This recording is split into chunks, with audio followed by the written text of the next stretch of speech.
You're listening to Arizona Good Business Radio, featuring unique stories with leaders who believe the community is a central part of doing business. Join us on the journeys of entrepreneurs, local businesses, and champions of Arizona who believe working together, we can build stronger communities. Welcome to Arizona Good Business Radio, featuring leaders in the Arizona business community, working to build a lasting impact throughout our state through doing good business. I'm your host, Thomas Barr, Vice President of Business Development at Local First Arizona. If you don't know us, we're a statewide organization that advocates for and celebrates locally owned businesses, and we're the largest local business coalition in North America, providing resources to thousands of small businesses while raising awareness of the benefits of building a strong local economy. We have a very special month this month because we had someone from Tucson on last week, and a couple of gentlemen just drove down from Cottonwood that we're really excited about as well.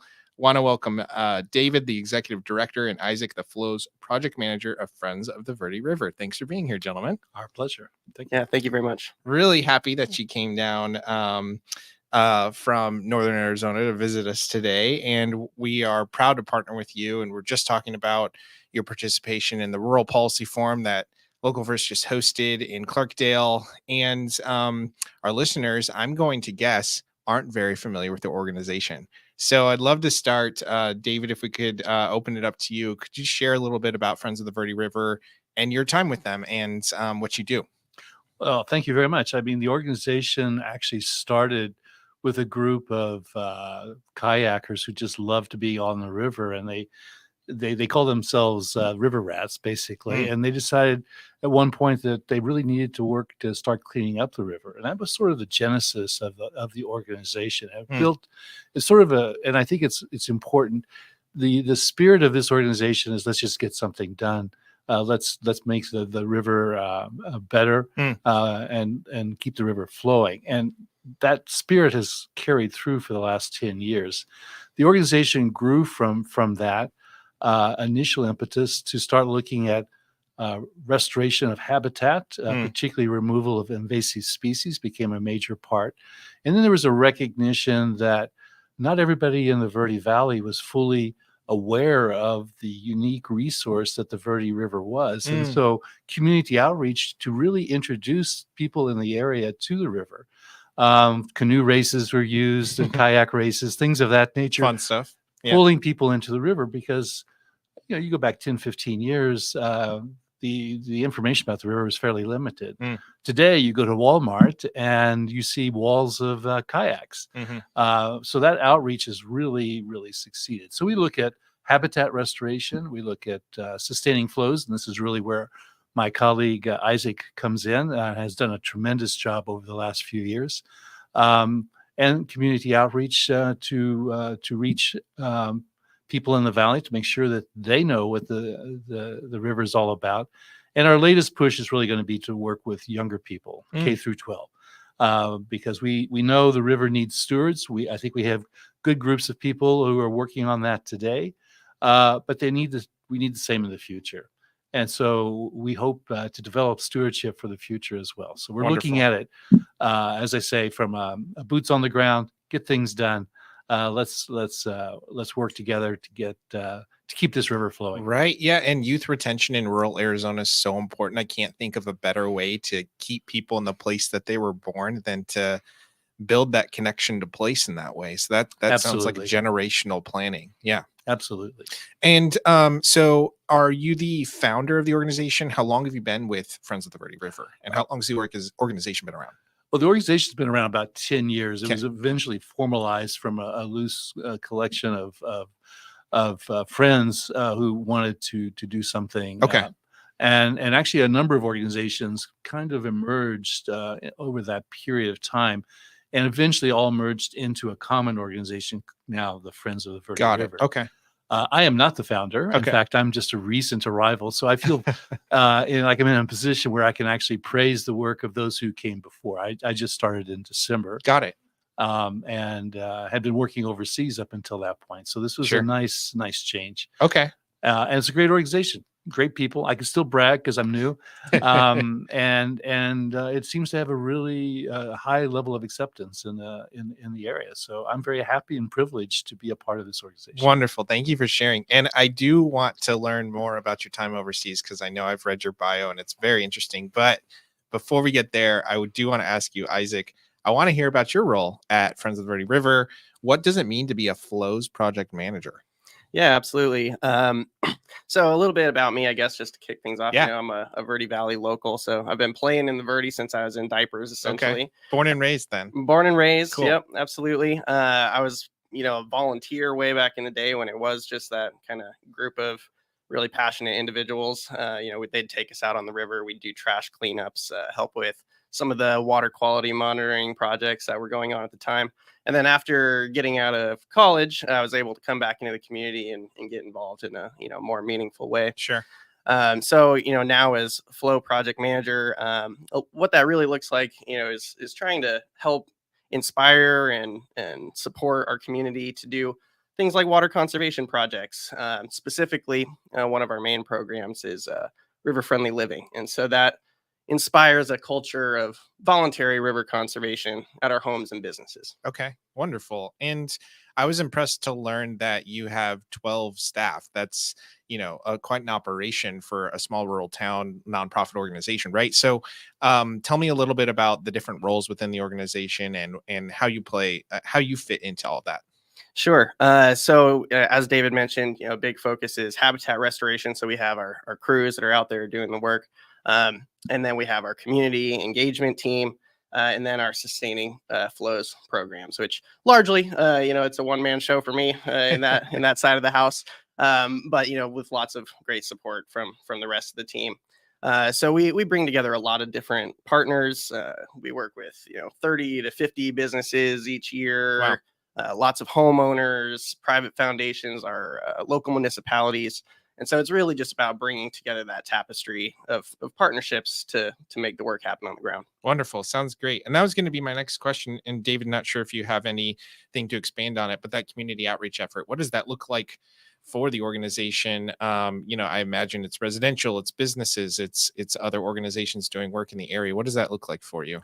Well, I think it's core to our overall thinking of how to approach water conservation, which is basically promoting a voluntary approach to that, and through education and the importance of that. And we get a very good response from all components of society there in the Verde Valley. Businesses play a big part. Isaac works a great deal with developers, but also hotels and other businesses in the tourist industry to promote water conservation. And we've had some very good conversations with them on conservation. And the business leaders are very concerned about conservation. And I've been very, very impressed by that. Likewise, at the citizen level, you see the same thing. And we do outreach directly to residential homes in terms of water conservation, what individual measures can be taken. But, there's a whole plethora of government entities from the federal, state, county, and local, likewise. And we get good support from all of them.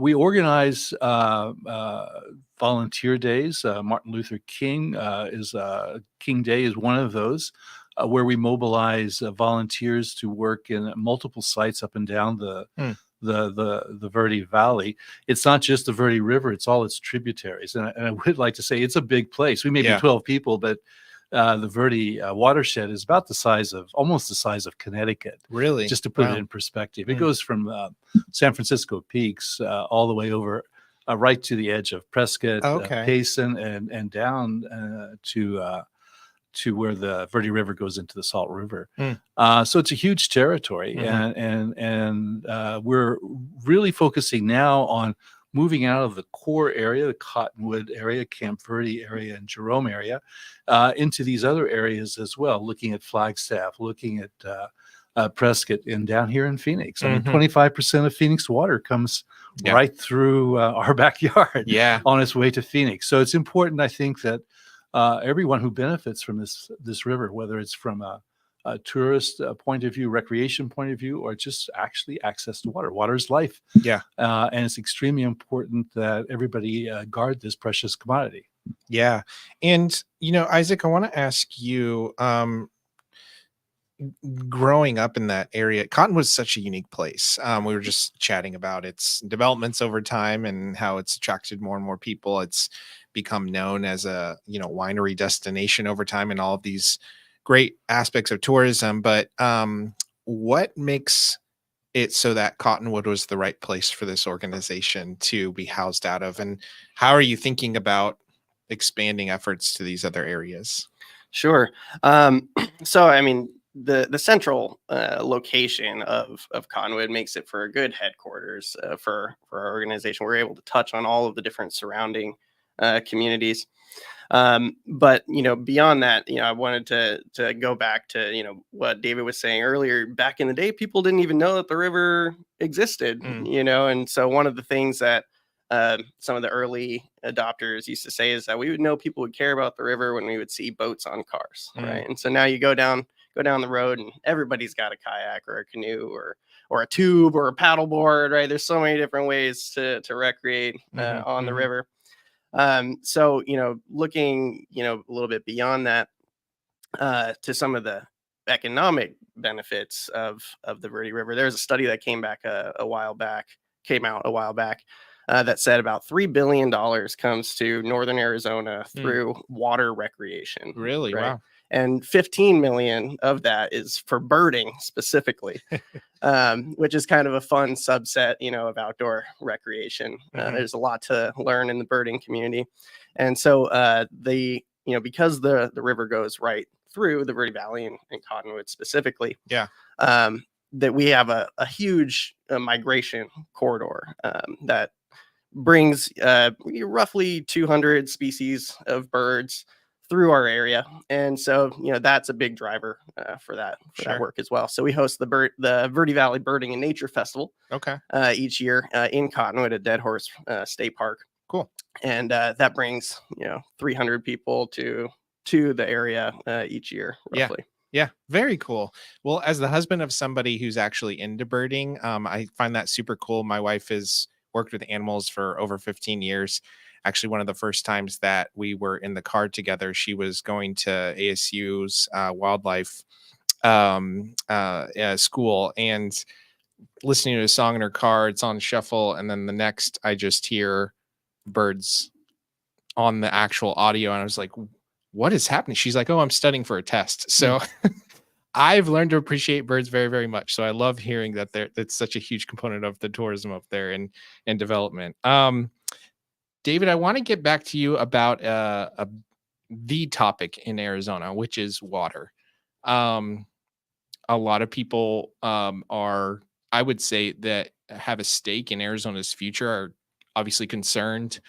What is the role that your organization plays in education and any advocacy efforts to make people more aware of the water crisis in Arizona and our responsibility, I guess, as community leaders and business leaders within that space? Well, we've described a few already in terms of the direct outreach to individuals and to individual businesses, but we didn't really discussed this already, but in addition to doing kind of the boots on the ground work, the literal removal of invasive species and promoting wildlife corridors, things of that nature, we're also introducing a strong scientific basis to understanding the Verde River. One of the more important things was the report card that we issued in 2020.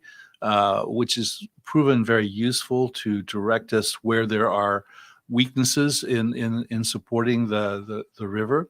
One of which was really a lack of any kind of water quality monitoring. Really, we kind of think it's okay, but we really don't have enough data to prove that. So we're now introducing a comprehensive water monitoring program up and down the Verde watershed, all of its reaches, all of its tributaries. And over 3 years, we will be able to, with our partners, establish 80 monitoring sites, which we'll do 4 times a year seasonally. And that'll give us a very good scientific picture of the state of the river that I think can help decision makers, be they local or state, federal, how to allocate resources more effectively for the long-term benefit of the river. Mm. So it's that science base, I think, is very important. And that and we every 2 years we organize a major conference to bring those practitioners who are working on Verde River issues together, and that's happening this month, in fact. Oh, wow. On the 24th and the 25th of this month. And, registration is still available for those who might be interested. Love it. And basically we'll go over the state of the Verde River, literally, the report card, and we're coming out with a new one early next year, which will give us an update to see if there's been good progress or not. Hopefully it will show that, but we will know by springtime. So this is an intermediate step towards that new report card. So I think our work, in addition to the kind of work we do on the ground, complemented by a very scientific approach to the state of the Verde River, Sure. is what really will give decision makers the information they need to make good decisions on how to allocate resources. And it's fascinating for me to see how this works politically. And I mean that in a positive way, as people try to find solutions going forward. And I think, for example, while this was not our work at all, but the recent water settlement agreement with the Yavapai Apache Nation is an example of very forward-looking ways of working in a cooperative way to find long-term solutions. Sure. To everybody's concerns. And Sure. I think that attitude has been extremely important. Yeah. And for the average individual, the work that you're doing, I mean, it's quite a transformation for in 10 years, no one really knowing about the river. And now, like you're saying, there's kayaking and all of these activities and people are familiar with it. I can only imagine the best way to make people conscious about, our environmental challenges in Arizona, that one of them being water, is to connect them to it directly. Right. And so it sounds like you're doing a really great job through that. We try. We have a very good team. Isaac is just one of many that are very, very good at doing this kind of outreach. And like I said, I think we really want to do more. We do a lot with kids already, but we need to do more with kids. And they're just they're so excited when we get them out. We do a bio blitz where the kids get out and do actual surveys of species in a scientific way, actually. So cool. They learn how to do it correctly. But they just love getting out and doing it. Yeah. And they learn a lot about biology and the ecology at the same time. But we don't do enough of that, in my view. And I'd like to see how we can expand it to really cover the K through 12 spectrum. I mean, the other thing that I think has really been remarkable, and I had nothing to do with it either, so I feel comfortable talking like this, is that we were able to, with a local author, produce a children's book called On the Verde River. And that's been selected now by the state of Arizona as its children's book representative. And that ceremony took place actually last month in Washington, D.C. Oh, wow. Introduced into the Library of Congress.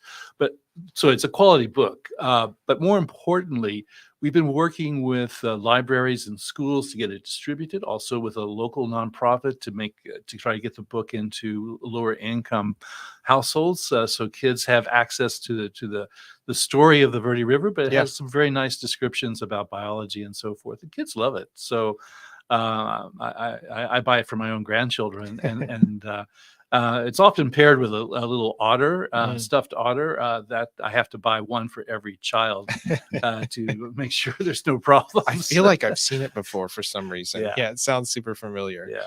Well, Isaac, I'd love to hear from your perspective. What's day-to-day like for you running this program, and what are some of the things that you experience in doing your work? Sure. So with the River Friendly Living program, I get to work with a really diverse group of stakeholders. As I mentioned a little bit earlier, so that can be from homeowners, businesses, agriculture producers, municipal staff, and even developers in the area. And so kind of day to day, there's a lot of, on the ground consultation. I'll go out and I'll visit people. I'll help talk through some of their water uses, possible opportunities to reduce their water use or improve the habitat at their location. And so it really brings together a lot of our different focuses. The habitat work specifically for our organization is very focused on the Verde River channel and the tributaries, right there alongside the flowing water.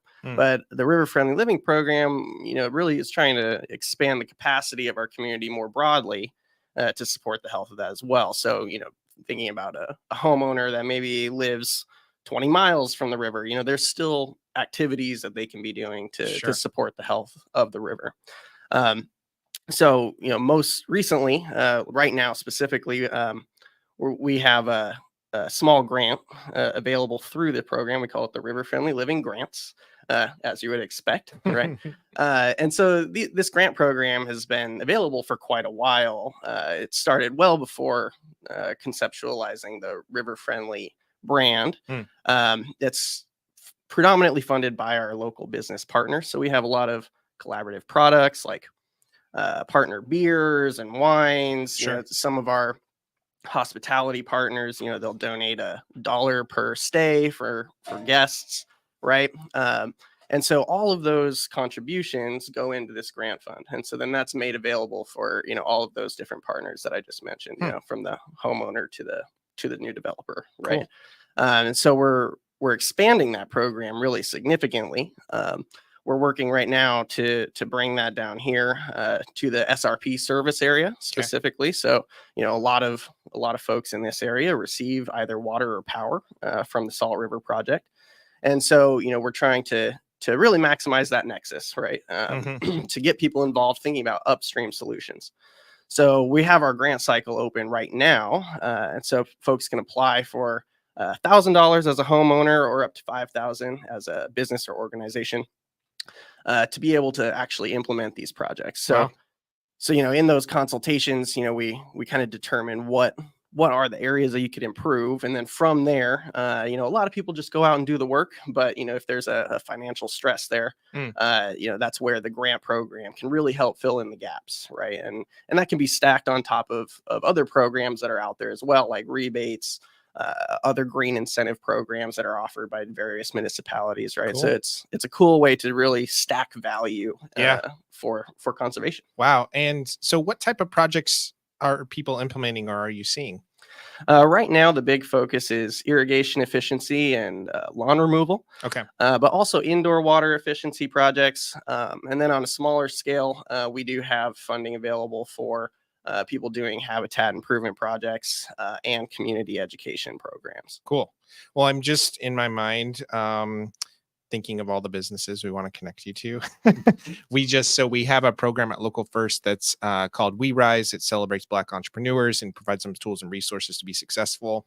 We just had a woman graduate that focuses on helping residents improve their landscape through more sustainable plants and infrastructure and all those types of things, kind of moving away from this heat island effect model into a more sustainable model. So I'm sure there's tons of partners we could continue connecting you to advance the work in the area. So that's great. Yeah, and to touch on that, we are up in the Verde Valley. We're working with a lot of businesses through the Green Business Boot Camp offered through Local First Arizona.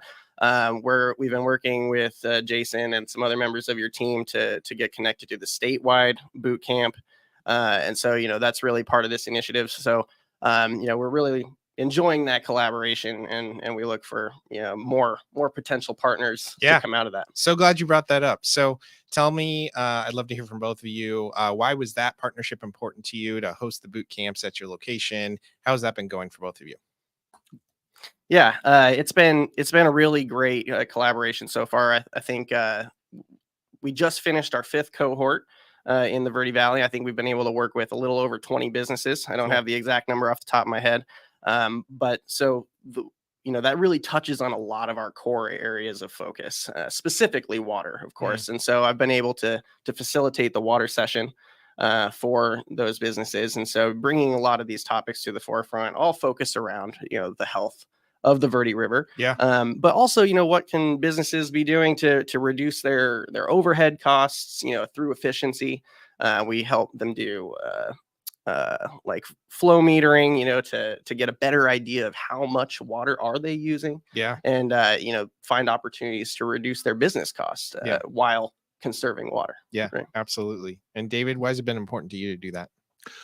Well, I think it just simply reinforces our outreach to businesses, and it's a direct way of doing it. It's wouldn't call it a captive audience, but it's an audience that's very, very interested in the topic.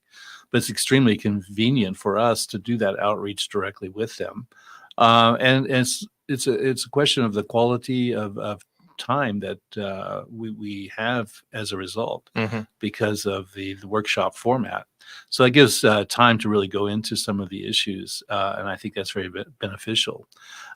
We've been working with Jason quite closely on that. He's been extremely helpful and cooperative in general, and so we're looking forward to reinforcing that relationship over time. Well, we appreciate the partnership, and we're happy to keep doing it. Love that we're able to provide that in-person education, especially we were talking about rural businesses not always having the best broadband or connection to virtual things. And so being able to do that in person is awesome.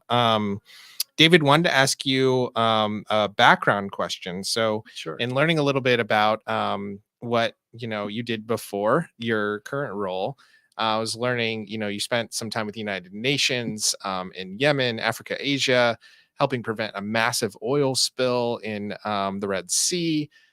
I feel like if I'm listening right now, I'm dying to know more about that. Tell us about your background. How much time did you spend in the UN? And what was that experience like? And then I'm going to ask a follow-up question when you're done. How does that relate to your work currently? Two very good questions. Yeah. Yeah. Well, I worked for the UN for over 30 years, Mm. actually, and internationally, primarily through Peace Corps for another 13 years. So a long time. Yeah. I started in 1977, and I've been outside the U.S. for most of that time. Mm. So for me, this position is a great opportunity to really reintegrate back and utilize the skills that I used over the years, whether it's political, but also, programmatic. I worked on the development side, the humanitarian side, political side, peacekeeping, all these different areas. And some very delicate situations. Fortunately, it's not so delicate in the Verde River area. Everybody seems very friendly, quite frankly. But there's some, a number of things in terms of working with people that I've learned over the years. And one of the more important things I've learned is how to listen and to really get an understanding of what people are thinking before acting. Sure. And if you want to build a consensus, you need to understand what's on everybody's mind. Yeah. And you don't get that by talking. Yeah.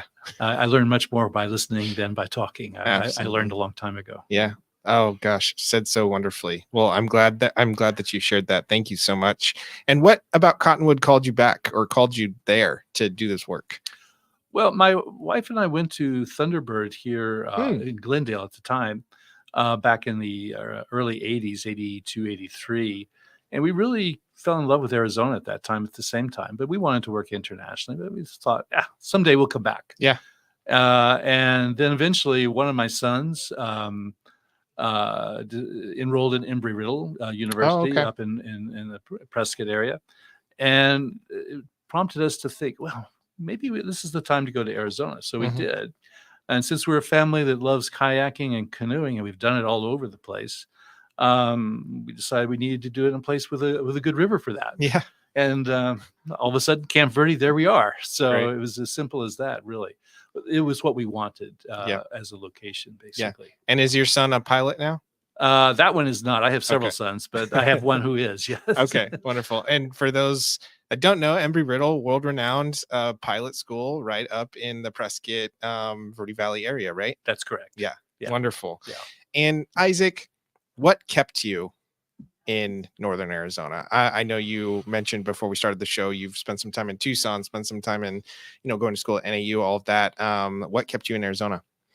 Well, of course, my family is up there in Northern Arizona, and so I feel best when I'm closely connected to my family. So that's been a big driver, of course. But then I think my background leading up to this work has been really rooted in local environmental and social justice work. I went to Verde Valley School in Sedona, which has a really really strong environmental ethos, and then finished my college degree at NAU, which again has a lot of focus on the environment. And so being able to bring that work to my home community and see the projects develop and know that I'm really having an impact on this river that I have loved since I was a child is really, really rewarding for me. And so that's a big part of what keeps me there, not to mention, it's just a really fun gig. There's a lot of really fun stuff that we get to do through this organization. And so, it's just really inspiring on a day-to-day basis. And I hope to see that continue blossoming. Love it. Love to hear it. Well, thank you both for being here today. I do want to ask you one last question. Is if you could leave our listeners with something about your organization or something to think about in the work that you do, what would that one thing be? It's a very precious jewel for Arizona. It's a very unusual habitat. There's only about 20 that have a similar kind of biome. It's the last free-flowing river in Arizona. It has tremendous cultural heritage going with it. It's got tremendous beauty as well as the biodiversity. It's an extraordinary gem that I think is underestimated and must be preserved. And I think we need to find ways to continue. What I was thinking about this the other night, because I was just looking at the base flow of the river is provided by numerous springs, dozens of springs up and down the Verde River. That's why it flows all year. It's like a string of pearls, actually, that river. And as spring after spring comes in, it builds up that river, and we really need to protect the sources of those springs because that's ultimately what keeps that river flowing. So underground water systems is an area I think that right now is a very critical thing to start talking about because that's what feeds these springs. Sure. And if the springs aren't there, the river won't be there. Yeah. Beautifully said. Thank you. Thank you. And Isaac? Yeah, I'd like to touch on just a little bit of the scale of impact of the work, especially in the context of, the conversations around water for all of the basin states. Arizona's facing water cutbacks. Other states are facing water cutbacks. Our programs just last year helped save 26 million gallons of water. Wow. The program overall, since its inception, has helped save 125 million gallons of water. And so I think these solutions that we're putting in on the ground are going to be more important than ever moving forward. The program I'm specifically talking about is the Verde River Exchange, which is the water saving mechanism inside of river friendly living. And that even helped lead to one of the first water law changes in Arizona in just about 100 years. It gave us a new tool to be able to implement on the ground, and it's a statewide tool through Arizona Department of Water Resources. Some of the listeners here may be familiar with forfeiture law when it comes to water rights and things like that. So now we have a new tool. It's called the Water Conservation Notice. So folks that have a water right can now say, we're going to leave this water in the river, and that is a beneficial use of that water. And so it helps protect them, from potential losses of those water rights. So that's directly supporting the base flow of the Verde River, which David mentioned earlier. Wonderful. Wow. I didn't even know that. So thank you for sharing. Well, thank you both for coming here today. We really appreciate the partnership and all that you're doing. If you're looking to get in touch with this organization, we'll make sure to share your information out there. But thanks for all you're doing for Arizona and for your community. Appreciate it. Thank you. Thank you very much. Yeah, thanks for having us. Yeah. And we hope you listening today were inspired hearing from a couple of leaders working to leave a legacy in Arizona through doing good business. We'd like to thank our sponsor, as always, Phoenix Business Radio, for hosting us, and all of our partners at Local First, including Friends of the Verde River. This is Thomas Barr from Local First AZ, reminding you that if we want to build a better Arizona, we need to connect deeply with the local businesses that make us proud to call this place our home. Thank you for listening to Arizona Good Business Radio with Local First Arizona, where entrepreneurs and local businesses come together to build stronger communities. We hope your business is inspired to take part in building a better Arizona.